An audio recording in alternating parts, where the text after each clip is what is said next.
Tomorrow, Ohio State and Notre Dame battle in prime time. It's a big road test for the Buckeyes. It's a big game for Kyle McCord. Are the Buckeyes ready for what's going to be right in front of them in Notre Dame Stadium? We tackle that today on Locked On Buckeyes. You are Locked On Buckeyes, your daily podcast on the Ohio State Buckeyes.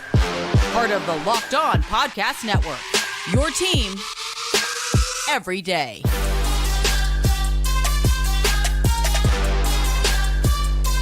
What's up, Buckeye fans? Welcome back to another episode of Locked On Buckeyes for the Locked On Podcast Network. I'm your host, Jay Stevens, also the host of the Jay Stevens Podcast. It is Friday, TGIF, September 22nd in the year 2023.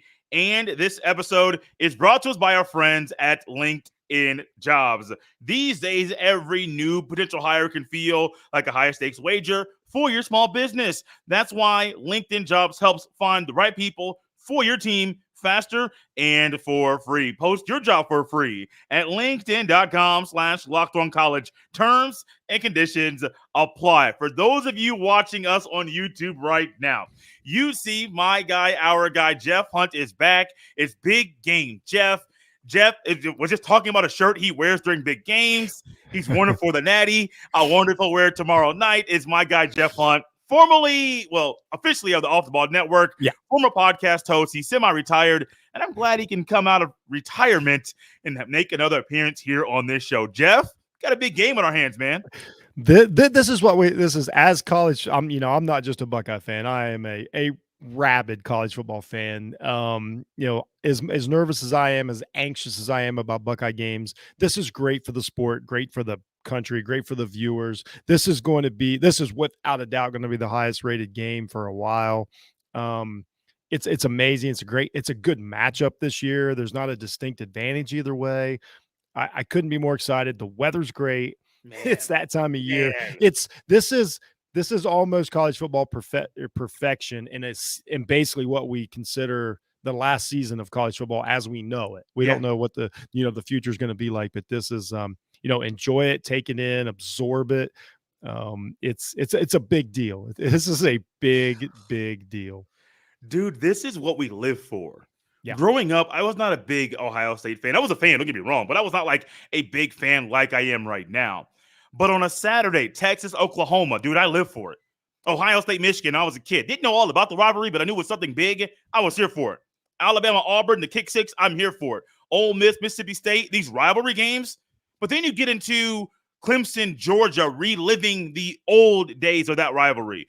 You get into Georgia Tech, no longer in the same conference, but you still get that rivalry. You get now you get Clemson, Notre Dame. Georgia, Notre Dame recently. You're getting these matchups where it's, wait a minute, we don't always get this. Ohio State got Ohio State and Texas in the 2000s with Tressel, got Ohio State and USC, home and home under Tressel. We live for this. And this is what I love about the sport. I love this for Ohio State. I also love looking forward. You get Ohio State and Texas back-to-back years. You get Ohio State and Alabama back-to-back years in a few years. That's great. Let's not look too far ahead. Not no years from now. Let's look to tomorrow. This is a big test for the Buckeyes. Ryan Day, we're going to get into that one. Jeff and I have some thoughts about Ryan Day. We're going to get into Kyle McCord, because I do believe, Jeff, talking about like a coming out party.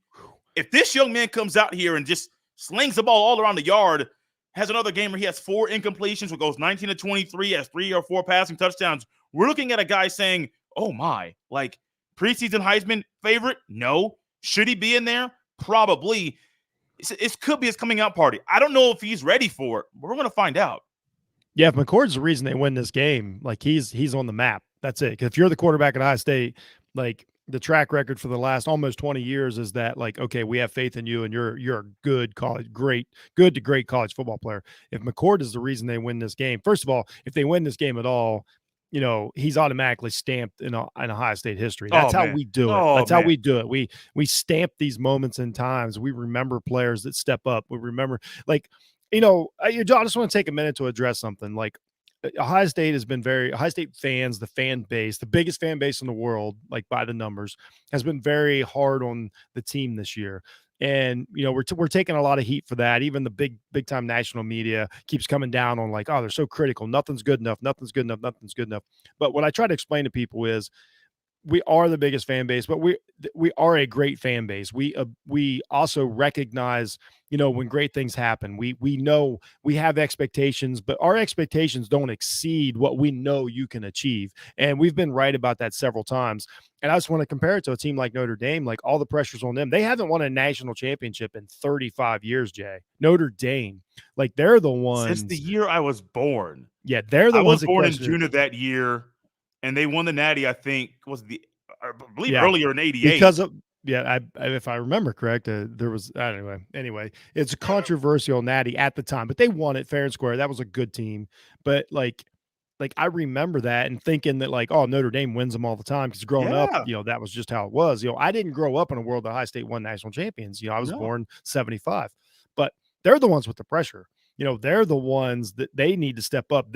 Every advantage is on their side. They got it at home. They got the quarterback that they said they needed last year to beat us, and I do believe them. They got the coach, Marcus Freeman. It still pains me every time I say that. I mean, we're talking about my kid had a number 1 jersey because of Marcus Freeman. Like, that's what we're talking. I'm just trying to build the connections here between these two programs. But again, Ohio State fans have been taking a lot of heat. We know what we're seeing. We love what we're seeing. We love our team, but we also recognize like a win is good enough. Let me tell you that right now. Like everybody talks about what we said about Youngstown State. Everybody talks about, what we said about Indiana. No. They win 2-0 Saturday, and we're good. So I just want to defend the fan base a little bit. We're a little more knowledgeable, a little smarter, a little more rational than people think.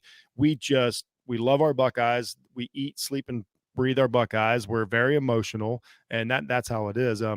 Just to touch on the rivalry, I watched Reese Davis's show earlier this week, and he was asking like, why don't Notre Dame and Ohio State play more? The answer is Woody Hayes would not let. This is how it started. Woody Hayes did not want Notre Dame in his stadium because he did not want players in Ohio to see Notre Dame. That's why these teams have not played more. It's strictly recruiting. There's no other secret to it. It's like, Woody, if he didn't think he could get a player and he thought that player might go to Michigan, he told him to go to Notre Dame. So that was he always said he was the best recruiter Notre Dame ever had back in the day. This all started back then. You didn't want to showcase another team like that in your stadium because back before cable TV, that's the only way they could have saw them. Thanks. So just like, I just want to clear a few things up about someone that's lived in this unique rivalry that we said, this is only the 8th game of it, but this is a living rivalry because there's so many households that in this area, in the Great Lakes area, that like kind of like both teams. That's what makes it weird. They don't necessarily even dislike either team, but then when it comes to this, they got to choose. So it's a household rivalry. It's very unique. It's going to be a ton of fun. And like you say, to get back to McCord, he's a legend if he wins this game immediately. Like we stamp these moments in time. This is a big one for Ohio State. We take a lot of pride in that's one of the few blue bloods that we've definitely been better than for decades, and we do not want to let that slip. Jeff, you mentioned to me nervous being a word to describe how you feel about this game, maybe a little bit anxious to describe how you feel about this game. And I think about those words, and those kind of describe how I feel as well, but also think about these players. I'm going to touch on Ryan Day here in a little bit, guys. We got some thoughts about Ryan Day in this game. But Kyle McCord, Marvin Harrison Jr., the offensive line, defensive line, Tui Malowau, some of these guys have played in big-time road environments in the past. Tui Malowau went off, had a big game against Penn State a year ago. That's one of the unique environments in the sport. Henderson has done some good things, but this might be a big stage, maybe a bigger stage than anything he's ever played in. I forget what happened his freshman year as far as who they played that year, non-conference, other things like that. So forgive me for my memory not working the best right now. Well, I remember the Oregon game that they didn't win. Well, we don't want to talk about that right now. You brought it up. Oh, Jeff, man. Yeah, I did bring it up. But these players, man, Denzel Burke's playing well. Can he continue that tomorrow? Lathan Ransom, my wife even made this comment, like, we haven't really heard his name very much, but is he playing bad ball? It all depends on how you view him and Proctor. Proctor's making a lot of the plays Ransom made a year ago, but if those roles are reversed, can you get the same production out of both of those players this year? This team, I think they are mentally, physically ready for the battle in prime time. I don't know if they're ready for this test, man, because Sam Hartman, that's a good quarterback. Audric Estime, that's a good running back. That O-line, they're really good. That defense, they got some dudes over there. We hear all about the other teams playing this year. I don't know if the Buckeyes are ready. Not saying they're not, like they're not. I just don't know. I'm a little nervous, man, because I'll say it. We've seen Ryan Day coach teams not really be the most prepared teams in big-time games.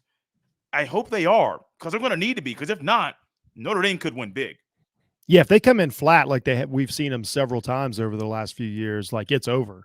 And Notre Dame also has the advantage. You know, Ohio State had to spend all summer figuring out who the quarterback was, you know, what players are going to be here, how are we going to get these young players on the field. I promise you that Marcus Freeman has been planning for this game for 2 years, not just 1 season, 2 seasons. He's had this game circled because he knew this was the one. He coached with Ryan Day on the staff. You want to talk about, you know, he went against this offense every day. He's obviously a brilliant defensive guy. Al Golden, nobody's talking about that. Like one of the best defensive coaches, you know, in the country on Notre Dame. I went back. The closest thing I could watch was like the North Carolina State stuff. You know, they've got a pretty, you know, active quarterback, and they're a, you know, decent team. And they do a lot of stuff at the line of scrimmage, a lot of stuff to confuse them, a lot of spying. You know, basically what I finally came up with was a term for this. Draw a 10-yard by 10-yard square around wherever the football is spotted before the snap. That's where this game is won and lost. It's all on it's not just the defensive line, but it's like who drops back. You know, if you know, like you said, if you know, Notre Dame can get, if they can crack that line of scrimmage with the running back, Esteem, is that his name? Am I Estime. I'm so sorry. So sorry, Estime. You're having a great season. Big guy. We've seen Ohio State, if they get penetration, the running back through the defensive line, it doesn't stop at the linebackers. Mm-mm. So again, this could be a game to where like the game's over early, especially with these clock rules. And I'm not complaining about the clock rules or whatever, but they are a thing. Yeah. To where if you're taking 3, you might be taking, I guarantee you Notre Dame wants to take at least 3 to 4 possessions away from Ohio State, at least. So I think it's going to be played in that 10-yard square around the ball. They're going to throw a lot at McCord. They're going to drop. They do a lot with, you know, dropping defensive linemen into coverage and masking, and that's tough. Now, if McCord can trust his offensive line and look downfield, I do believe that the wide receiver core of Ohio State can win. Yes. Ohio State's or Notre Dame secondary is good, but they're not. I don't think they're like NFL across the board good as to where Ohio State's receivers are close to that. I really think that they can win, but you need 3.5 seconds. We need 3.5 seconds, and we need McCord not to worry about his feet, not worry about his ankles. We need him to be able to, you know, to just throw the ball. They got to make it, you know, everybody always wants it. Like we always say in games like this, like the running game is your best friend. Your best friend is to make McCord, just tell McCord, like, all you got to do is throw the ball. Like, just we'll keep the guys off you. You stare at the receivers. You throw the ball where you know it needs to be. We'll worry about everything else, not running the ball. I mean, of course, Ohio State needs to run the ball, but I'm saying like they're not going to be able to grind this game out. Like that's just not, you know, how they did last year. That's not going to work this year. I like Hartman in that same box. It goes the same way for him. This is going to be the best defense that he's seen, most athletic defense he's seen in a while. Even at the, you know, ACC level. Can they get him stirred up? Because he is prone to try a little hard and make some mistakes. Can they make him do that? You know, can they rush him? Can they make him think fast? You know, all these things, all this is played at the line of scrimmage. And then, you know, can these athletes on the outside? Biggest difference this year, Notre Dame has a full receiving core, and they got depth at running back. They have players all over the field. There's no focusing. There's no taking anybody out of it. If they can't fluster, dude, it's another loss. I know the talent that Ohio State has looking at him, but that, you know, like, again, it's just another advantage Notre Dame has. A little more experience. They're ready for the game. They haven't been distracted by worrying about their quarterback, worrying about anything else. They've been able to focus on Ohio State since they came to camp probably last April. Guys, we got to hear a little bit about Jeff breaking down the game. We're going to get into more of that next. And I'm going to throw a little twist at Jeff as far as what we might see from the running back room tomorrow in Notre Dame Stadium. Locked on Buckeyes rolls on a Friday. You don't want to miss what's coming next. This episode is brought to you by LinkedIn Jobs. These days, every new potential hire can feel like a high stakes wager for your small business. You want to be 100% certain that you have access to the best qualified candidates available. That's why you have to check out LinkedIn Jobs. LinkedIn Jobs helps find the right people for your team faster and for free. It's easy to create a job post on LinkedIn Jobs. Did I already say that it's free? Because free is what we all love. Once you create your job post, add your job in the purple hashtag hiring frame to your LinkedIn profile to spread the word that you're hiring. Simple tools like screening questions make it easy to focus on candidates with just the right skills and experience so you can quickly prioritize who you'd like to interview and hire. LinkedIn Jobs helps you find the qualified candidates you want to talk to faster. Post your job for free at linkedin.com/lockedoncollege. That's linkedin.com/lockedoncollege to post your job for free. Terms and conditions apply. This episode is also brought to you by DoorDash. Missing the syrup for your pancakes or just ran out of your favorite coffee creamer? With DoorDash grocery delivery, you can get what you want right when you need it. You've trusted DoorDash to deliver your restaurant favorites, and now you can get grocery delivery that actually delivers too. With thousands of grocery stores to choose from, you'll find the best in your neighborhood and boost your local economy with each and every order. You'll get exactly what you ordered, or we'll make it right. So sit back and enjoy quality groceries just like you picked them yourself. Get 50% off your first DoorDash order up to a $20 value when you use code LOCKEDONCOLLEGE at checkout. Limited time offer, terms apply. That's 15% off up to $20, no minimum subtotal, and zero delivery fees on your first order when you download the DoorDash app in the App Store and enter code LOCKEDONCOLLEGE. Don't forget, that's code LOCKEDONCOLLEGE for 50% off your first order with DoorDash. So, Jeff, you mentioned Sam Hartman. You mentioned things that the defense might do to slow things down. I could go defense all day, but I want to go back to a simple thing that someone taught me when I was a kid. It's hard to win a game if you don't establish the run.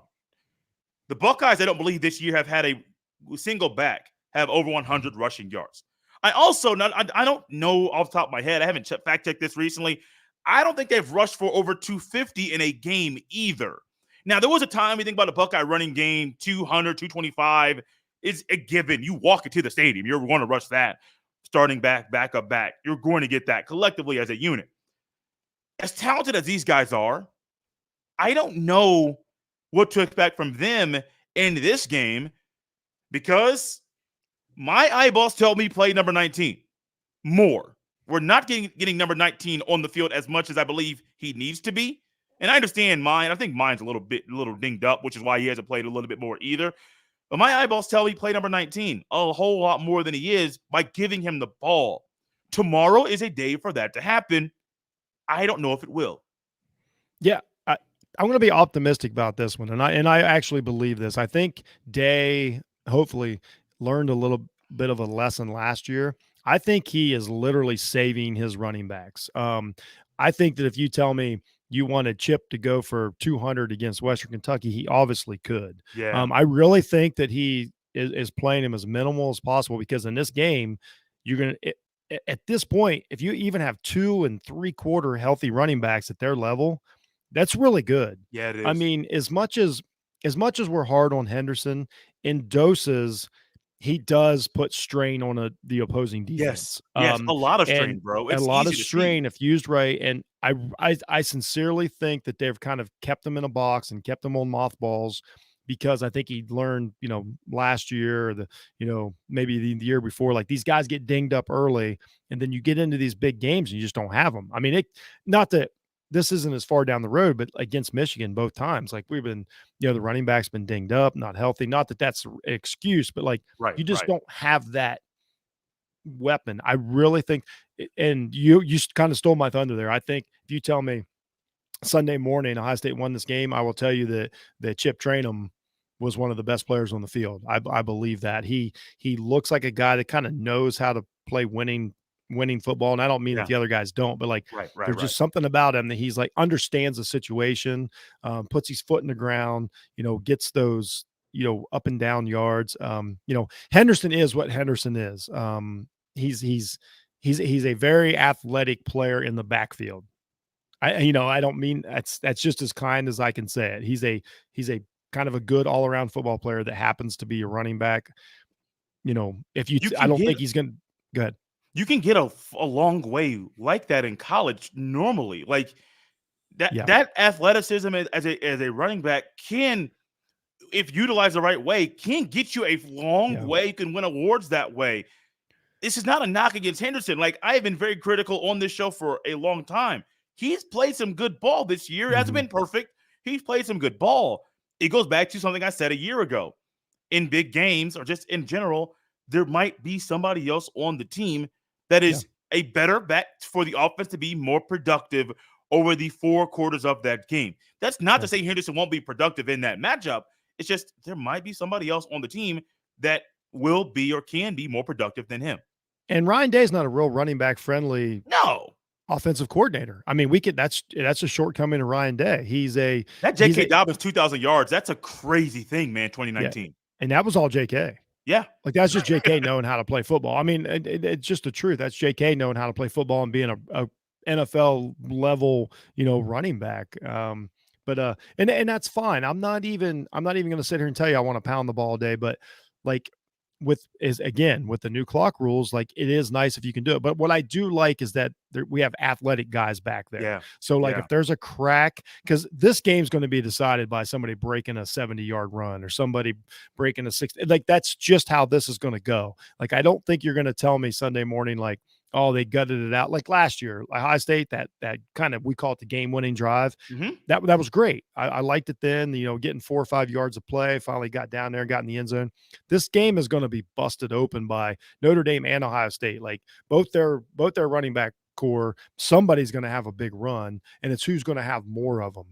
This is going to be a big play game because these defenses are sound. They have a plan. They're focused. They confuse quarterbacks, but there's going to be big plays. I wouldn't be surprised if there was 7 touchdowns over 30 yards. If you told me that, I wouldn't think it was crazy because it's going to be, that's what I said about, Marcus Freeman. Like everybody talks about a bend, don't break defense. Like, he's going to run a break, don't bend defense. Like he would rather give up a 60-yarder to Harrison and shut you down for the rest of the game.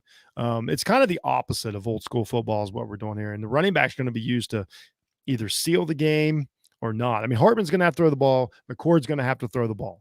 Like it's not going to be like last year. They're not going to be able to eat. Neither team's going to be able to play conservative. And it's a very, very interesting football matchup. It's one of the most even, highly skilled matchups that we've had in a while. It's we get a lot of those in the SEC. I'll just say it right there. People can hate on me all they want, but it's no different. Like because it feels like here. How many times do we go into a game, whether it's Ohio State, Penn State, or whatever? It's like the one team just is missing a piece to make it a classic. Both these teams have all the pieces. Yeah. I mean, yes, McCord's the weak spot only because he just hasn't played a lot, but he's a very talented quarterback. You know what I mean? So it's like one of these to where like teams are clashing at the right time. Yeah. Nobody's like, wait till next year. Nobody's like, oh, you know what I mean? Like, yes, does Notre Dame want to play Ohio State next year? No, they sure don't. But they still have a very good team now. And Ohio State has a very good team now. No excuses. Go out there and play. It's really fascinating. It's one of the, it's one of the most psychological, great matchups that we've had in a while between all the coaches. Freeman, I keep saying, there's still a chance that we could get him as a head coach. I wanted him as a head coach just because this is what I saw from him. Yeah. When he started last year and had the bad start, everybody was like, oh, it's going to be a flop. No, Marcus Freeman is a great football coach and a great man. And I would love to have him back in the Scarlet and Gray someday. We'll see how history tells us in a couple decades. We have heard the running back conversation, little thoughts about McCord, about Sam Hartman, about Ryan Day, Marcus Freeman. I got another thought about some Buckeye players I'm going to throw at Jeff, as well as we're going to predict who's going to win this game. That's coming at you next on Locked On Buckeyes. This episode is brought to you by our friends at FanDuel Sportsbook. Snap into action this NFL season with FanDuel, America's #1 sportsbook. Right now, new customers get $200 in bonus bets guaranteed when you place a $5 bet. That's $200 in bonus bets, win or lose. If you've been thinking about joining FanDuel, there's no better time to get in on the action. The app is easy to use. There's a wide range of betting options, including spreads, player props, over-unders, and more. So visit FanDuel.com/LockedOn. Once again, visit FanDuel.com/LockedOn and kick off the NFL season. FanDuel, official partner of the NFL. Tomorrow, at the conclusion of the game, the Locked On Buckeyes post-game show is back after a 1-week hiatus. It is back once again. Yours truly will be live at the conclusion. As soon as the game is over, join me on YouTube. Locked On Buckeyes YouTube page. Subscribe to the page. Also hit that bell so you're notified when the show goes live. Jeff, speaking of live, we got to see a lot of live ball, and Tuimoloau be the most liveliest player on the field at times against Penn State a year ago. And someone, Tyler Wojak of Locked On Irish, even talked about how he was like, hey, man, like Tuimoloau, like that's a game. That's a kid. Can he put it all together consistently? Well, our guy, Ryan Roberts, on this show said, hey, we need a little bit more consistency. NFL people need more consistency from Tuimoloau this year before saying he's a surefire top 10 pick, surefire first-round pick. Still waiting for some of that consistency. We have seen some improvement this year, getting some more pressure on the quarterback. Hasn't gotten to the quarterback yet.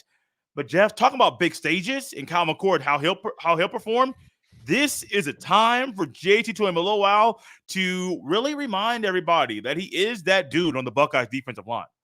Yeah, and I think he could. I've been disappointed how he's not. And when I say how he's played, I don't mean the outcome. I mean, like how he's played looks a little weird to me. Something, that's a whole different show of going on, like the disconnect between the defensive line and whatever, Knowles has got going on. I'm not sure what's going on there. I couldn't pretend to be in their head, but yeah, it's been a little disappointing. I thought he would, this was when he was going to pop through and be that Penn State guy every game, and it just hasn't happened.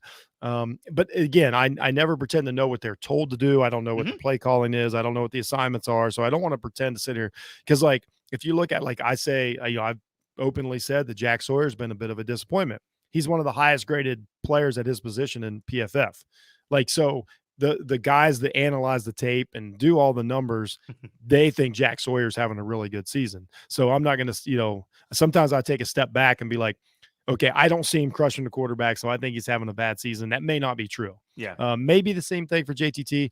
But also, if you told me this is a guy that's like, okay, I'm going to take this game and I'm going to make my money in the NFL. I'm going to get 2 sacks and a couple knockdown passes. I totally believe that. I really totally, like, a bit of me, it's a bit irritating as a Buckeye fan, but it's a bit comforting. I really think the Buckeyes have been playing a little bit of possum and playing with their food a little bit this year, more than people think. Even guys like me have been so critical. We want to see them mash these teams. I think there's the outside chance that they've been like, we got Notre Dame coming up. I don't need you guys beat up. I don't need you banged up. As far as the NFL stuff goes, everybody's like, oh, it's going to hurt the NFL stuff. A lot of that comes up. Let me tell you this. You have a good game against Notre Dame this weekend when over 10 million people are watching. It does not matter what you did against Western Kentucky. It does not matter what you did. The viewership for this will be like a playoff game, bro. Like it's massive. It's going to be insane. It's massive. On NBC, so, it's a standalone game on the network. So I do totally believe that there's a chance that Knowles and Day. I know this sounds crazy. They're both like, okay, now it's time to go. And everybody's like, well, can Ohio State turn it on? Yes, Ohio State can turn it on. Here's the closest comparison I have. I believe it was 2016. Ohio State goes to Oklahoma.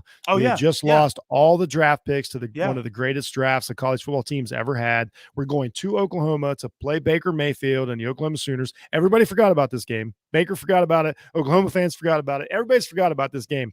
Ohio State goes to Oklahoma and kicks their teeth in. And nobody's expected it because they were like, yeah, we're still talented. Like, I know all those guys left, but we're ready to go. This could be that performance. I can't predict it, but if that happens, I'd be like, of course. Why was I doubting? They honestly could be playing possum for 3 weeks and turn it on. As to where I think Notre Dame, we've kind of seen who they are. I don't really think they have another gear, which their gear's awesome. They're a very good team. very good team. But they're a team that like they need to play a little. They played North Carolina State. They played Navy. They couldn't mess around over there in Ireland. That's where Ohio State's like, okay, we know how this goes. We saw last week when they decided to, flip the switch a little bit. So I do believe that JTT, Jack Sawyer, one of those guys could have this massive game and put themselves, on the national landscape. Jeff, I got a quick question for you before we get to the predictions. We heard about Jim Knowles when he was coming over to Ohio State, the jack position, that kind of stand up. You got to have a 3-down line set. You could be head up on the center. You could be shading a little bit. But you had that guy's kind of a little bit of a rover, moving back and forth. He might be in the B gap, might be in the A gap. He might be outside stand-up, defensive end, more your traditional 4-down line set, but you just don't know where the guy is going to be. To me, if they're going to bring it out this season in kind of a wow, surprising fashion, this is it. Throw off a guy who's going to play in the NFL next year, going to get drafted, and throw a look at him that you really don't see from Ohio State. Maybe Mitchell Melton, maybe will it be? I don't think it's a Sonny Styles move for him to do that, but this is the kind of game for that jack position to kind of emerge in a big way on a big stage to remind everybody, we got wrinkles that y'all have never seen before. Yeah, they're going to have to throw that out there. We've been waiting for it, for over a season now, waiting for these magic, what was it when Knowles came there? Everybody's like, oh, he's a magician. He does this, he does that. Now it's time. Like, there's no more messing around. Like, your season is on the line because you have Penn State and Michigan down the road. Yeah. Like, you can't, this isn't like you just got to win this one and get through the season. It's not a 1-game season like some of these other teams have. Like, Georgia has a 1-game season at best. Like, Ohio State doesn't. So now's the time, like, pull out all the stops, focus. I hope you've been training all week. You tell me all these athletic guys you have, put them up there. And I think you're exactly right. It's guys like, that's why you bring like Styles and guys like that there that are big and physical, but can still play in the back end. Like, get them up to the line of scrimmage, get them, make them think, you know what I mean? Just disguise coverages, all that stuff. Yes. This is the week.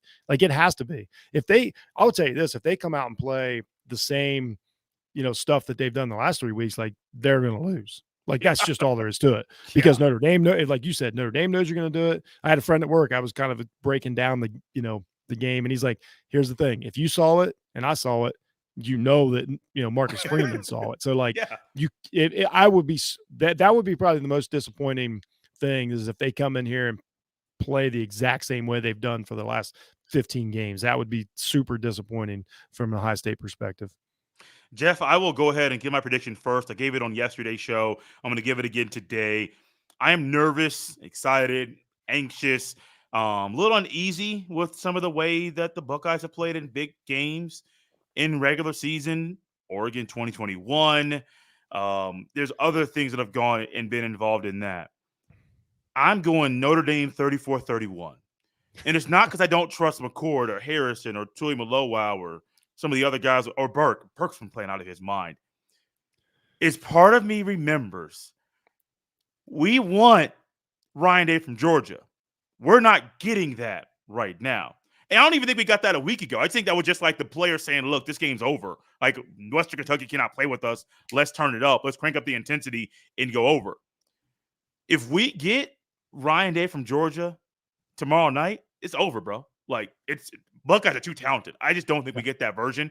I think it's close the entire time. I do think Notre Dame's up in the fourth quarter. Buckeyes score a touchdown, get it within 3 points, but aren't able to come back and win the game. Both teams are talented. And talk about Marcus Freeman. Talk about having a big-time win under your belt in year 2. Buddy. Buckeye fans will say, oh, you beat us? How about you come coach for us too? Like, Ryan Day gone. I don't want Ryan Day out here yet. Like, I'm not on that train. But if things don't go well for Ryan Day this year, people could say, hey, Marcus Freeman, leave South Bend. Come to Columbus. We still love you. Yeah. It kills me because we're so in step with this stuff. And I wrote the score down, so I can't change it to sound a little smarter. I went 35-31 Notre Dame. Whoa. And basically the reason I said that was because I think Ohio State will have the ball and need a touchdown to win it. And it won't happen. That's my full prediction. I won't lie to your audience. I asked the guys all day. I'm like, what should I do? I'm like, I'm not going to sit here and lie. That doesn't mean I'm not pulling for Ohio State. Everything I've already said in the last 30 minutes doesn't mean that I don't think they can do it. But I can't, that's just my integrity. I have to say, boy, do I want to be wrong. I'm only laughing, guys, because this happens numerous times when Jeff and I do shows. I had no we don't idea share what Jay notes was- throughout the week, and it's just something that I don't know. We think a lot alike. Our guy Mo Murphy says Jeff is one of the more critical Ohio State fans you'll ever meet, and Mo says I'm right there under him. And if that's the case, well, I will take that badge and wear it proudly. And I do think Jeff and I are in line right now. We are both rooting for the Buckeyes to win. That's Jeff Hunt. He's semi-retired as a podcaster. There's a lot of stuff there for the Off the Ball Network. That's the same network our guy Mo Murphy is a part of as well. Really talented group of young men. Talented group of talented people that just put out good stuff all the time. I am the host of Locked on Buckeyes, Jay Stevens. Follow me on Twitter, X, at JStevens07. Send any email to me, jstevens317@gmail.com. Live post-game show tomorrow at the conclusion of tomorrow's game, live on the Locked on Buckeyes YouTube channel. We are out here on a Friday, TGIF. Joe, wow.